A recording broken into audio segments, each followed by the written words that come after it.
마지막 나팔 소리 나기 전에 들어야 할 이야기 마나소나의 유튜브 채널 김경호 선교사입니다. 안녕하십니까? 이 새벽에도 주님의 인자와 공혈이 무궁하심으로 참으로 아름답습니다. 주님의 성실하심이 변함없이 항상 우리와 함께 하십니다. 오늘도 하나님을 예배하며 하루를 시작합니다. 날마다 새벽에 하나님과 통행하며 갖는 경건의 시간에 축복을 함께 나누는 시간입니다. 또한 어제 배운 하나님의 말씀을 어떻게 생활과 삶의 현장과 인격에 적용하고 실천했는지 간증하는 시간입니다. 어제는 예배소서 3장 14절로 19절의 사도 바울의 중보기도를 통하여 그리스도의 사랑 가운데서 뿌리를 견고히 내리고 사랑을 실천하라는 교훈을 배웠었습니다. 하나님의 사랑을 깨달아 알기 위해서는 성경을 읽어야 가능합니다. 오늘 사랑의 사도 요한이 기록한 요한일서 2서 3서를 일독하고 하나님의 사랑을 깊이 있게 묵상하며 배우는 시간을 갖는 것을 적용하였습니다.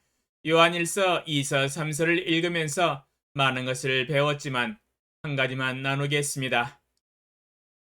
요한일서 2장 4절로 6절 그를 아노라 하고 그의 계명을 지키지 아니하는 자는 거짓말하는 자요 진리가 그 속에 있지 아니하되 누구든지 그의 말씀을 지키는 자는 하나님의 사랑이 참으로 그 속에서 온전하게 되었나니 이로써 우리가 그의 안에 있는 줄을 아노라. 그의 안에 산다고 하는 자는 그가 행하시는 대로 자기도 행할지니라. 요한일서 2장 4절로 6절에 하나님을 사랑하는 자는 그의 말씀을 지키고 순종하는 사람이다 라고 말씀하고 계십니다.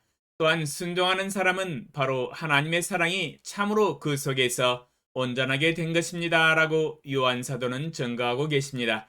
진정으로 하나님을 사랑하는 사람은 하나님의 뜻대로 살아갑니다. 바로 이 순종의 삶이 하나님이 인간을 창조하신 목적이요 서로 사랑하고 사랑받는 삶의 기초입니다. 하나님을 사랑한다고 고백하는데 그 뜻대로 살지 못한다면 그것은 거짓말하는 것입니다. 주여, 주님을 온전히 사랑함으로 오직 주님 뜻대로 살아가며 하나님의 말씀대로 순종하며 살아가겠나이다. 오늘 토요일에 보낸 택배가 부천 아들집에 도착하였습니다. 둘째 아들이 무릎 연골 치료제를 받고 부모님께 감사하다고 카톡 메시지가 왔습니다. 둘째 아들의 감사와 사랑의 표현이 저의 마음을 감동시켰습니다. 하나님 아버지께 믿음의 고백을 하였습니다. 아들과 서로 사랑하고 서로 섬기는 삶이 참 행복합니다. 서로 사랑한다고 표현하는 삶이 참 아름다운 인생입니다.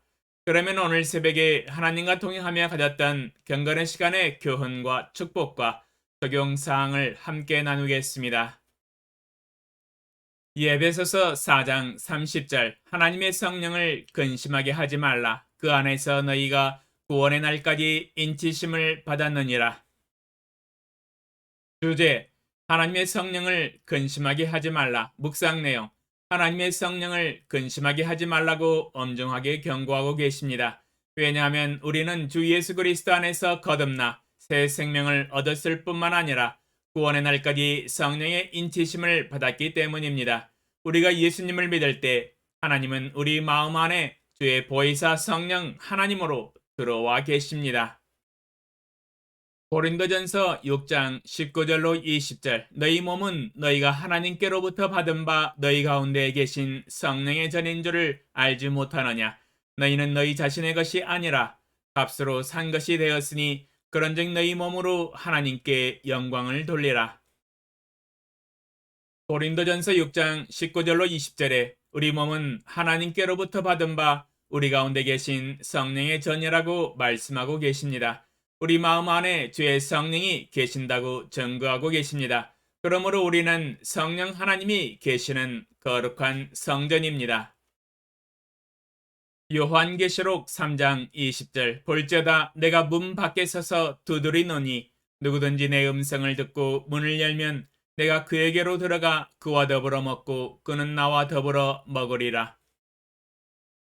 요한계시록 3장 20절에 우리가 주 예수님을 마음에 영접할 때 예수님이 우리 마음에 들어오셔서 더불어 먹고 함께 사신다고 약속을 하고 계십니다. 그러므로 성령 하나님이 우리 마음 안에 계시사 함께 동고동락하면서 살아갑니다. 그러면 우리가 무엇을 행할 때 하나님의 성령은 근심할까요? 그리스도인들이 죄를 지을 때 근심하십니다. 여기서 근심케 하다는 슬프게 하다, 마음의 고통을 느끼다라는 뜻의 말입니다.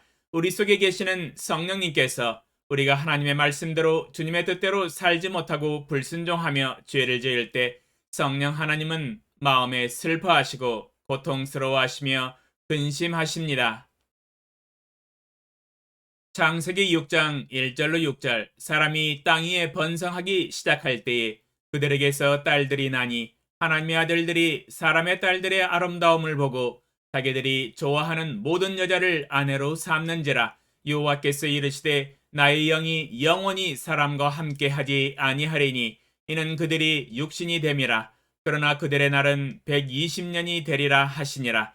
당시에 땅에는 네피림이 있었고 그 후에도 하나님의 아들들이 사람의 딸들에게로 들어와 자식을 낳았으니 그들은 용사라 고대의 명성이 있는 사람들이었더라. 여호와께서 사람의 죄악이 세상에 가득함과 그의 마음으로 생각하는 모든 계획이 항상 악할 뿐임을 보시고 땅 위에 사람 지으셨음을 한탄하사 마음에 근심하시고.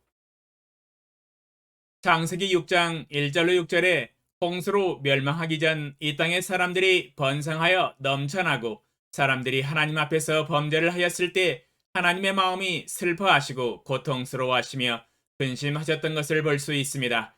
동일하게 우리의 삶 가운데서도 하나님의 말씀대로 살지 못하고 불순종하여 육체적인 삶을 살아가며 옛사람을 버리지 못하고 유혹의 욕심을 따라 썩어져가는 구습을 쫓는 죄악의 삶을 살고 있다면 그의 성령 하나님이 근심을 하십니다. 만약 우리가 하나님의 말씀을 불순종하여 죄를 범한다면 성령 하나님께서는 근심하시면서 바로 우리의 심령을 책망하시며 회개하도록 깨우쳐 주십니다. 요한계시록 3장 19절 물은 내가 사랑하는 자를 책망하여 징계하노니 그러므로 내가 열심을 내라 회개하라.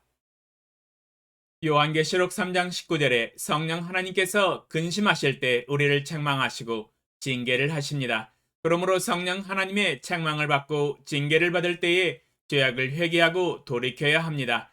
회개에 합당한 열매를 맺어야 합니다. 거듭난 그리스도인이 성령 하나님의 책망을 들을 때에 죄악을 회개하고 돌이키는 것은 마땅하고 당연한 것입니다. 회개하지 않을 수 없지요. 여전히 회개하지 아니하고 고집을 피우고 성령 하나님을 계속 근심시킨다면 있어서는 안 되는 일이지요. 책망을 하셔도 계속 고집을 부리고 버틴다면 하나님은 마지막으로 징계의 채찍을 때리십니다. 왜냐하면 사랑하시기 때문입니다. 히브리서 13장 4절로 8절 너희가 죄와 싸우되 아직 피 흘리기까지는 대항하지 아니하고 또 아들들에게 권하는 것 같이 너희에게 권면하신 말씀도 잊었도다. 일러스되 내 아들아 주의 징계하심을 경히 여기지 말며 그에게 꾸절함을 받을 때에 낙심하지 말라. 주께서 그 사랑하시는 자를 징계하시고 그가 받아들이시는 아들마다 채찍질 하심이라 하였으니 너희가 참음은 징계를 받기 위함이라. 하나님이 아들과 같이 너희를 대우하시나니 어찌 아버지가 징계하지 않는 아들이 있으리요. 징계는 다 받는 것이거늘 너희에게 없으면 사생자요 친아들이 아니니라. 히브리서 13장 4절로 9절에 주께서 그 사랑하시는 자를 징계하신다고 말씀하고 계십니다. 주의 성령 하나님께서 근심 가운데 책망을 하셔서 깨닫지 못하고 고집을 피우고 불순종을 계속할 때에는 하나님은 사랑의 채찍을 드시고 채찍질을 하십니다. 그러므로 우리는 하나님께로부터 징계를 받을 때 경히 여기지 말고 속히 회개하고 돌이켜서 하나님의 말씀대로 뜻대로 순종하는 삶을 살아야 합니다. 그러할 때 성령 하나님은 근심을 그치시고 우리의 순종의 삶을 기뻐하십니다. 적용사항 우리가 하나님 앞에서 범죄함으로 우리 안에 계신 하나님의 성령을 근심하게 해드려서는 안 됩니다. 하나님이 성경을 통해서 말씀하시는 말씀과 뜻을 따라서 순종하며 거룩하게 살아가는 것이 마땅합니다. 그러나 자신의 연약함이나 욕심과 고집으로 불순종하였을 때 주의 성령 하나님이 근심하시고 책망하실 때 우리는 겸손하게 회개하고 돌이켜야 합니다.